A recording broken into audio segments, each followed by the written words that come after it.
wowe nuko utabirarikira cyangwa nuko utabishaka? ntago mbirarikira kuko nzi ko bidahari uri kumva, kandi mfite n'ibindi bintu byasimbuye ibyo ngibyo. Ntago umunezero muri ubu buzima ari uwo kuryamana n'umugabo gusa.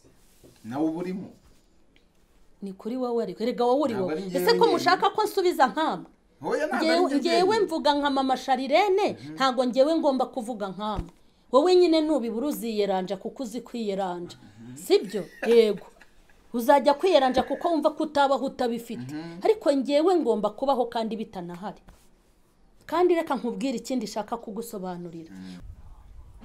Mama Sharirene ushobora kwipusika n'ahandi ntakubwiye, ngasenga y'uburyo bwose amajoro n'amanywa, nkaba ngeze iyi saha umutima wanjye utariyomora, nareka gusenga.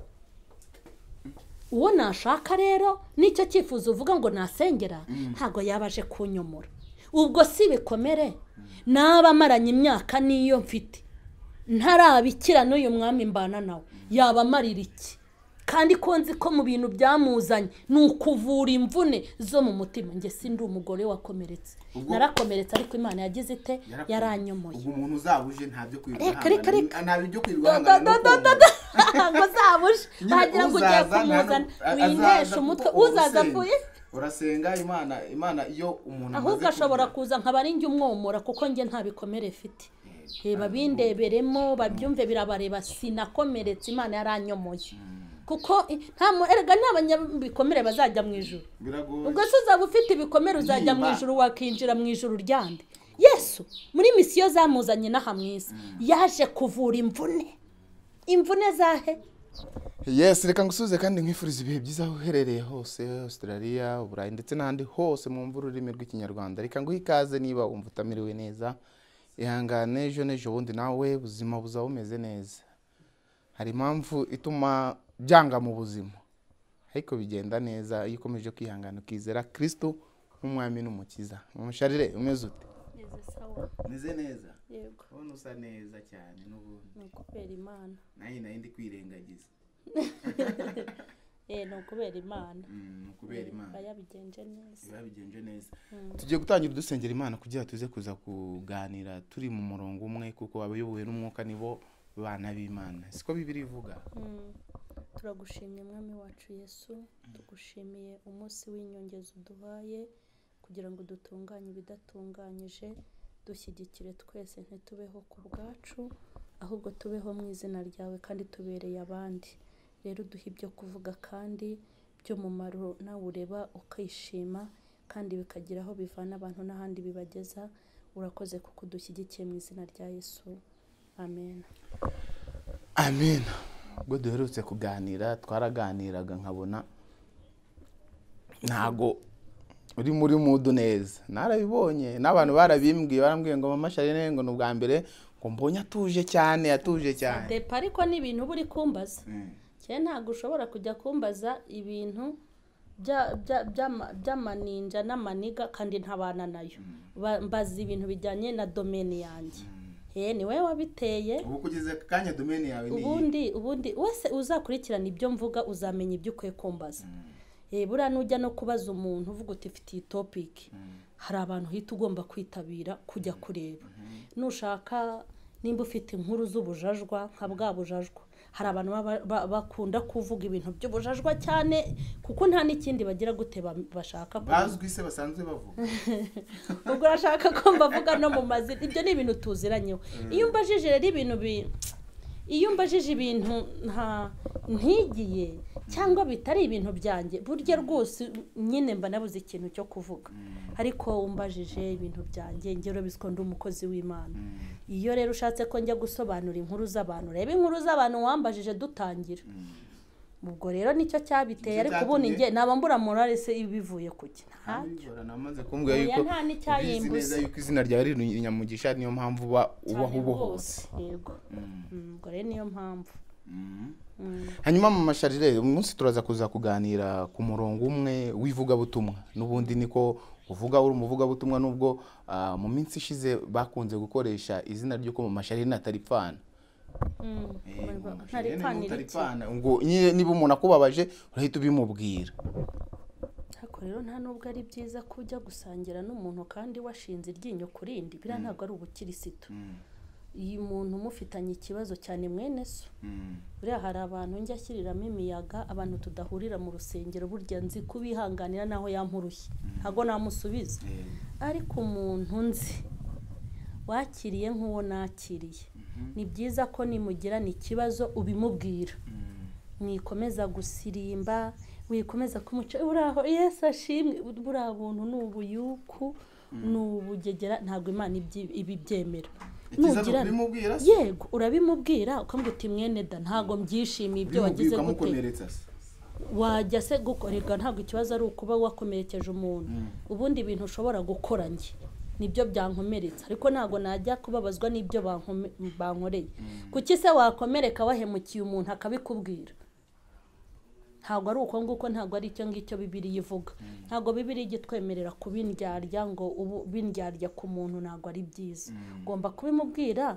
yaba ari umuntu uko gukunda Imana nawe akumva ko yakosheje akagusaba imbabazi nubwo abantu bose badasaba imbabazi ariko nibura akagenda ubizi uzi gusangira n'umuntu uvuga ngo ndakwemera kandi mu mutima utagize ute utamwemera ndagufana kandi wagera hariya ukamuvuma biriya ntago ari byo yego ntago ari byo mama Sharire reka tuganire twinjire muri topic y'ikiganiro cyacu mama Sharire wowe ufata gute kuba umuntu yatandukana cyangwa yashaka ubwa kabiri ubifata nk'amahirwe ya kabiri aba azi umuntu okay kuba umuntu yatandukana kongera gushaka simbi fata nk'amahirwe akabiri kuko sinzi ikintu kiba cyagutandukanyije n'uwa mbere nta nubwo mba nzi ikigiye gutuma ushaka uwa kabiri mbifata nk'amahirwe ya kabiri ari uko wenda watakaje amahirwe ya mbere ariko ukicara ukabwira Imana uti mpande mahirwe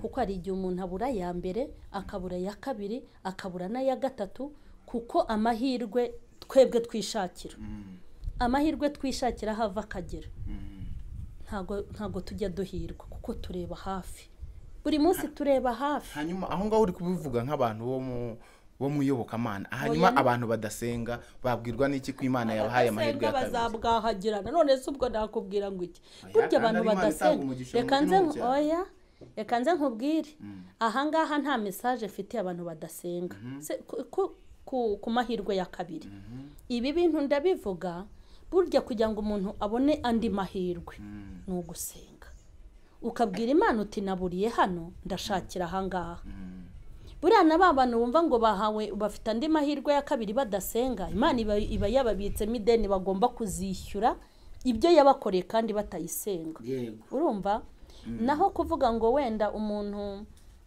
ngo yabwirwa n'iki ko yabonye andi mahirwe ya kabiri adasenga ushobora no kubusenga turi kubibona mu nsengero nk'umuhanuzi akaza akakubwira ngo Clementine umugabo mubana si uwawe amakosa abantu bakoze baziranye n'abahanuzi ariko ntibamenyanye na nyir'ubuhanuzi ariko umuntu wamenyanye na nyir'ubuhanuzi nta muntu ujya umutuburira nta Imana izakora itamenyesheje intore zayo none se intore nimba wowe uziranye n'abahanuzi gusa kandi ntumenyane n'utanga ubuhanuzi ubwo uba wibitseho icyuka ariko intumwa ntiyicwa none se wabwirwa n'iki ko baba baragutumye ko Imana yabatumye abantu nibave ku buhanuzi bizera Imana hanyuma wanciyemo ntararangiza no kuvuga narindi kukubwira turi kuvuga kuri iki cy'amahirwe yakangahe ya kabiri amahirwe ya kabiri ni Imana iyatanga ibintu bitakunze ibintu bitemeye ni Imana iyatanga ariko ikibazo wabwirwa n'icyo umuntu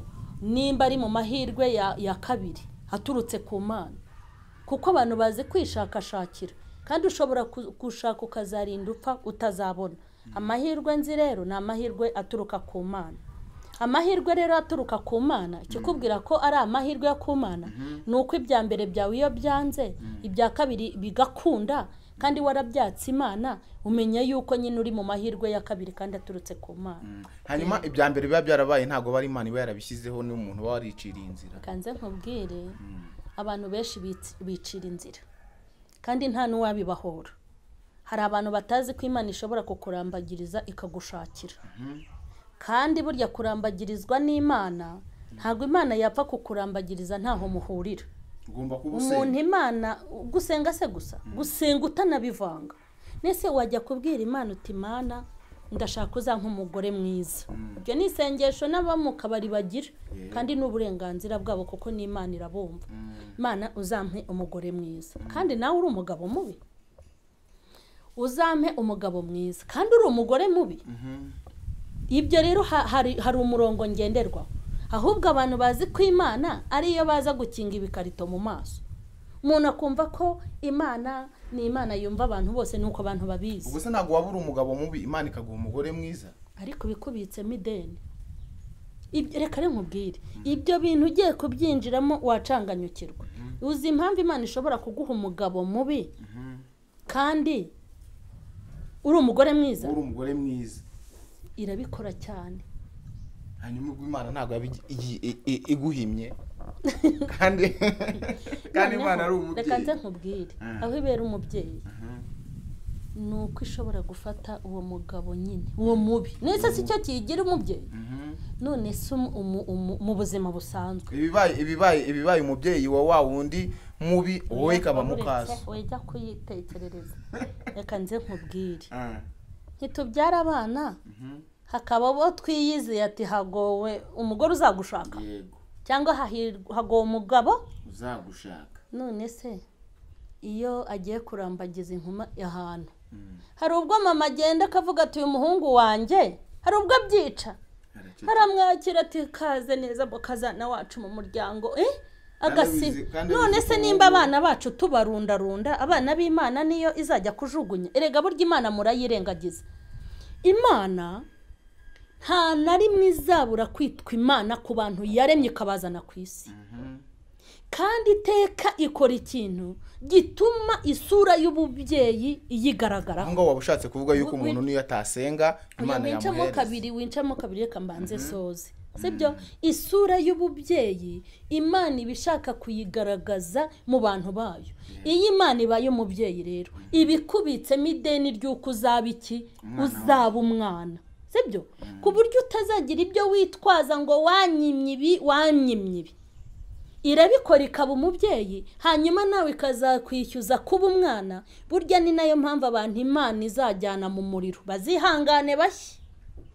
Bazihangane bashye batokombere kuko iki Imana iba yaragombye gukora iba yaragikoze. Kuguha akazi utaragasengeye kandi abasenze iba yakubitsemo ideni. Kuguha umugore mwiza ibizi neza kuri rutiri. Ibiri kukubitsamo iki? Kandi ibiri no gukaraba. Noneho ikindi buriya hari igihe witanduka reba uti uyu muntu ni umuntu mwiza ariko Imana yamuhaye umugabo mubi. Ishobora kuguha umugabo kugira ngo uzakomeze ube mwiza. Umugabo uguhoza mu bihe. Rega abantu nibatishakira urukundo ku Mana yo izarwishakira. Umugabo utuma uhora usenga. Ikaguha ikigeragezo kugira uhora ujya ku misozi uhora ujya kwiyegereza Imana. Hari abakobwa bananiwe gukizwa. Yirirwa abwira Imana uti Imana koko wamba birukankura muri izi ngeso. Uwo muri mwana wanjye nzazi gukuramo. Ikagushakira umusore. Wa wundi ukubita urushyi rukinjiramo neza.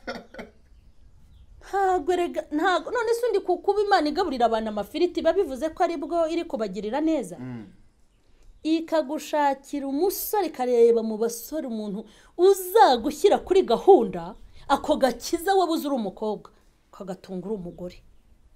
Kandi Imana yabona urwo rugo kuri yo ikabona n'urugo rw'umugisha. Kuko urugo rw'umugisha ntago ari kumana. Kuri twebwe urugo rw'umugisha ni umugabo ugukunda kabikubwira buri kanya mugasohokana. Ku Mana rero ntago biriya birase biyifataho. Urugo rw'umugisha ni urugo ruse. kandi harimo ubangamiye undi. Baburetse nkubwire uwo mukobwa rero. Uwo nguwe yajyanye ikamuha cya gihungu. Sibyo? Ababandi nyine. Yego. Wa mugabo ureba muri telefone ye. Tasiye igahita izamuka. Sibyo? Kandi ari Imana ibirimo. Ariko bugacyubaririza hari urusengero. Ku Mana rero burya yo biba ari umugisha. Ariko twebwe si umugisha. Nuvuga ngo hari abantu bari mu gahinda Imana yishimiye. Cyane. Ese reka nze nkubaze. Ubu abantu bose ibintu bibaye byiza Imana hari uwo yazajyana mu ijuru. Yamukura he?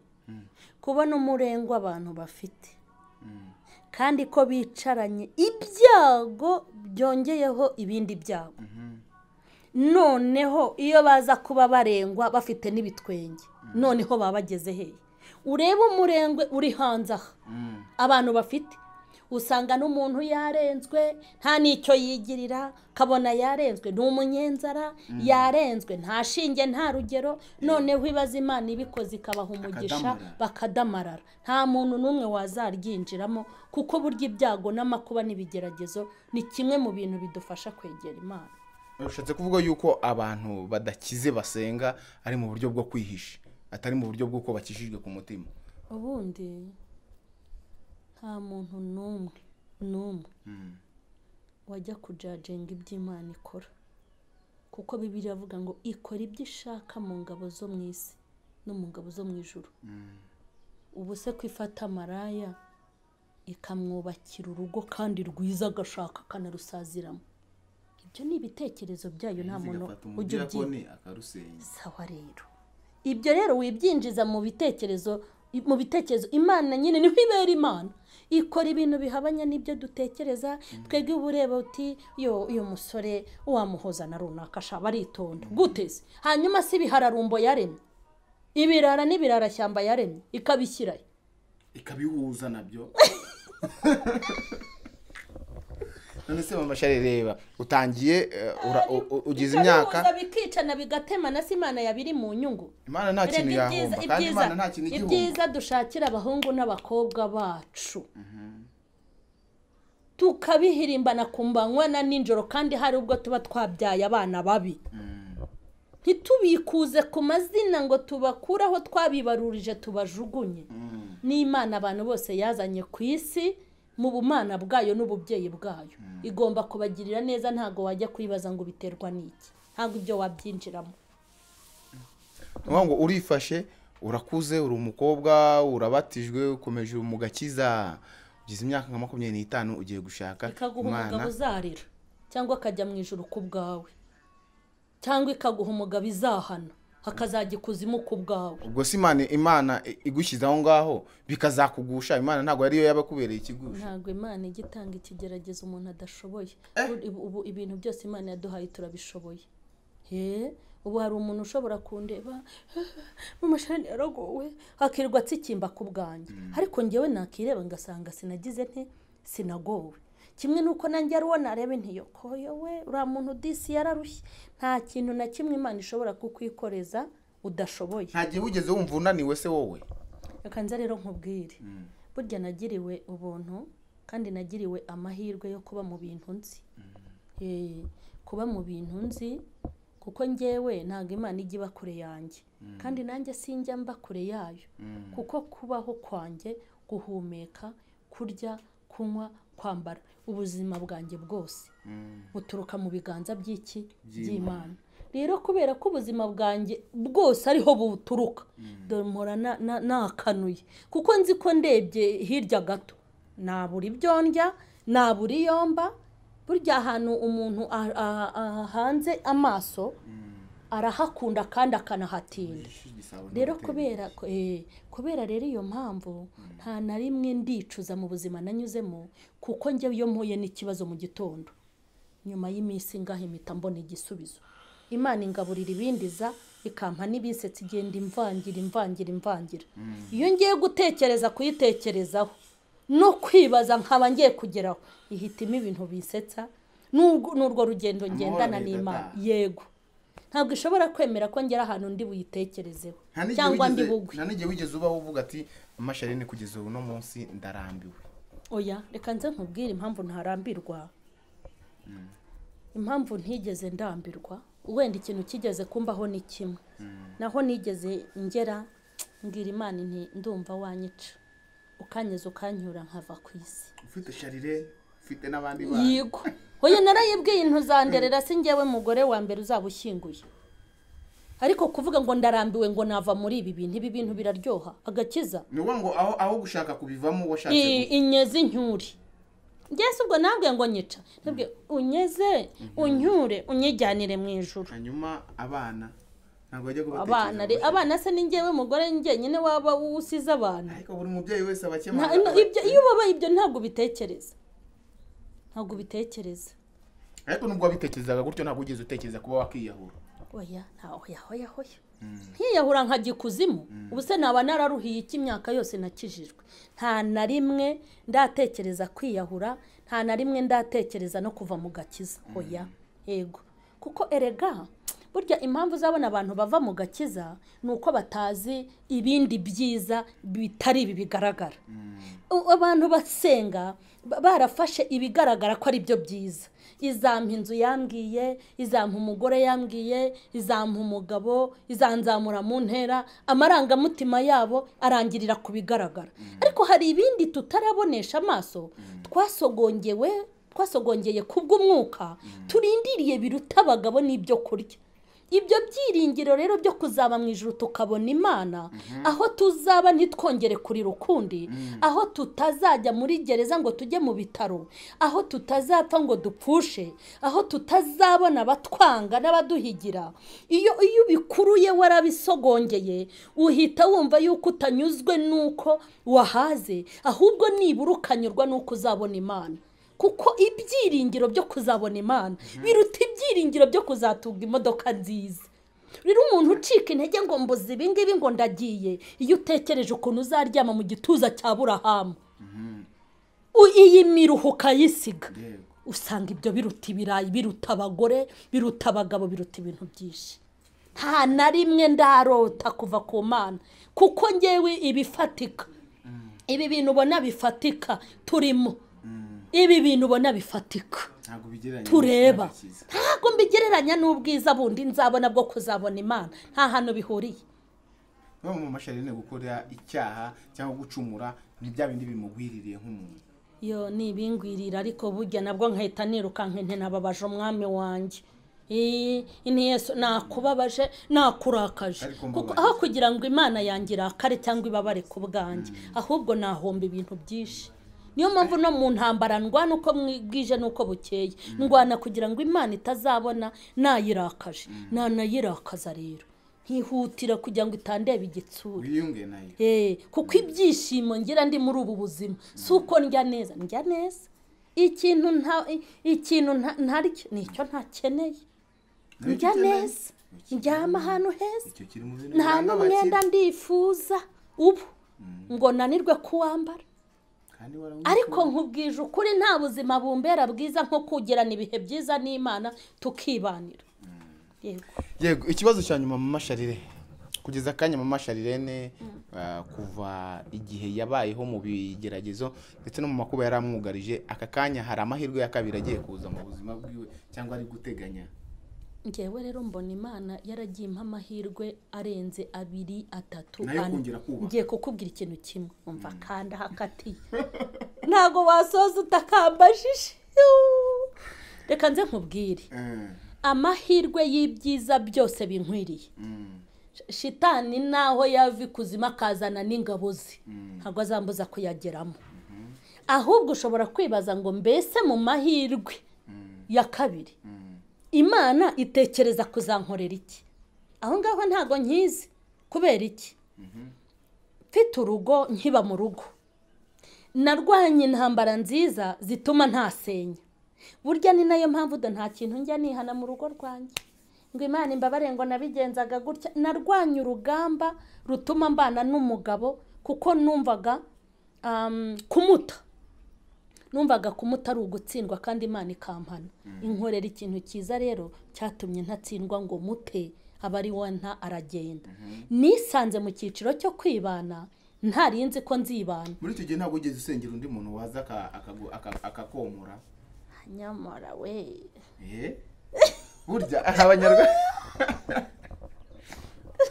iyo umuntu akomeretse reka rero nkubwire wenda njye ukuntu nakuze n'ukuntu nabayeho sinigeze ntekereza ko hari umugabo mwiza ubaho yego ni mu gihe cyashize ariko baka kanya reka nze nkubwire ibitekerezo byanjye buriya nikundira ko imana inyihera umufungo sibyo umufungo uwite umufungo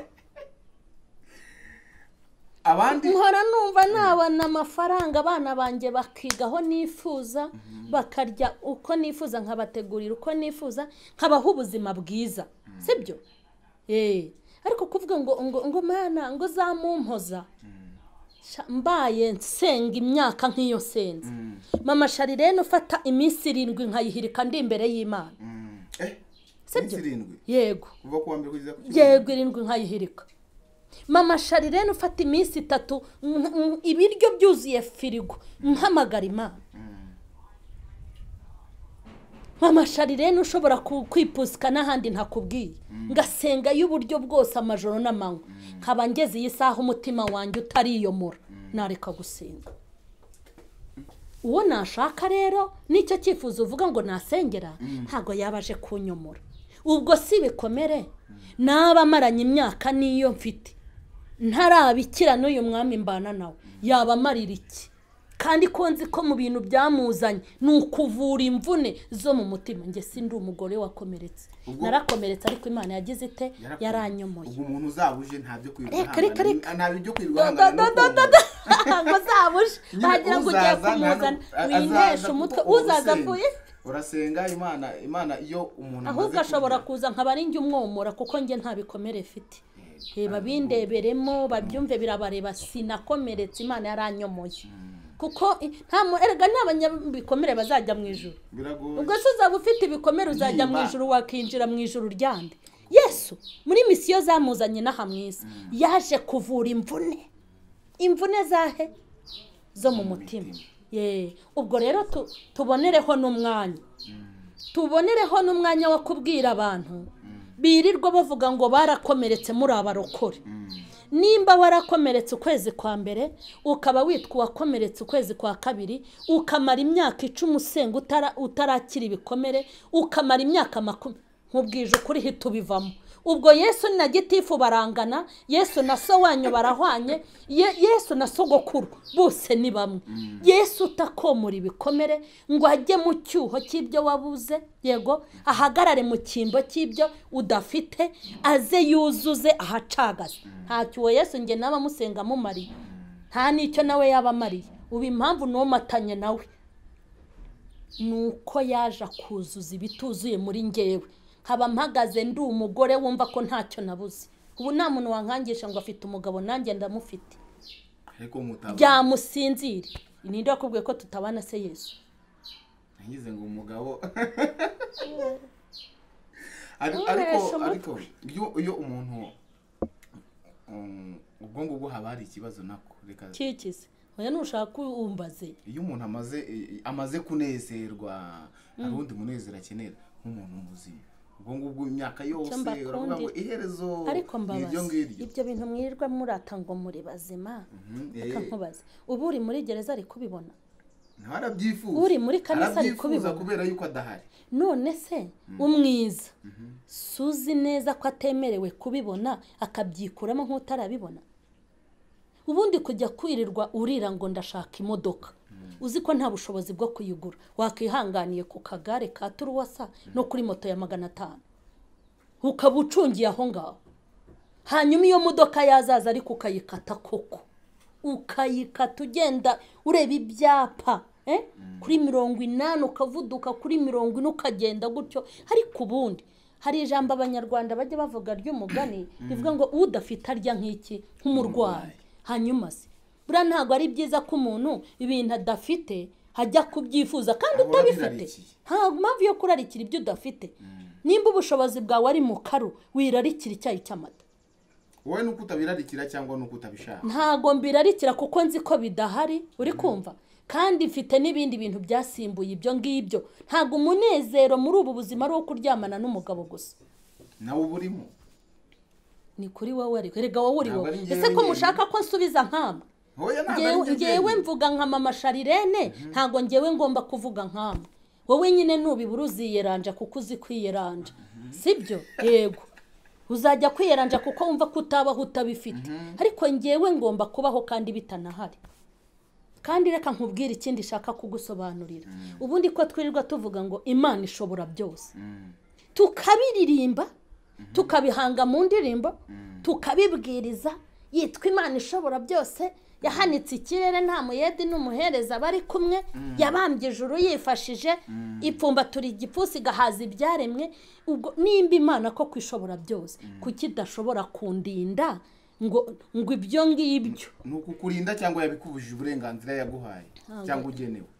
Sawa, mujye muhomeza mubikore ngo ni uburenganzira bwanyu muzashya. Uko mubifata nuko ngewe uko mbifata nuko nabifashe nuko setu. Ariko amahirwe ya kabiri nawe urayakeneye kugeza aka kanya. Kuki ushaka ko nkumenera amabanga y'ibiri mu mutima wanjye wajyaniye? Nta kibazo, ni ukuganira. Ni ukuganira, urabimbwira. Jyaniraho ibyo nakubwiye, nta bindi ndi burenzaho aho ngaho. Ahubwo muba murimo kubimpatira wagira ngo hari aho mwamboneye umugabo da. Ntago yawe ngaho uvuga ngo njyewe kugeza aka kanya mbabwire bashakire nshaka umugabo. Nimushaka nzamwishakira, ubona se ntarambagizwa? Nta wakirwa nshakira. Nzamushaka, wazaza kugushaka.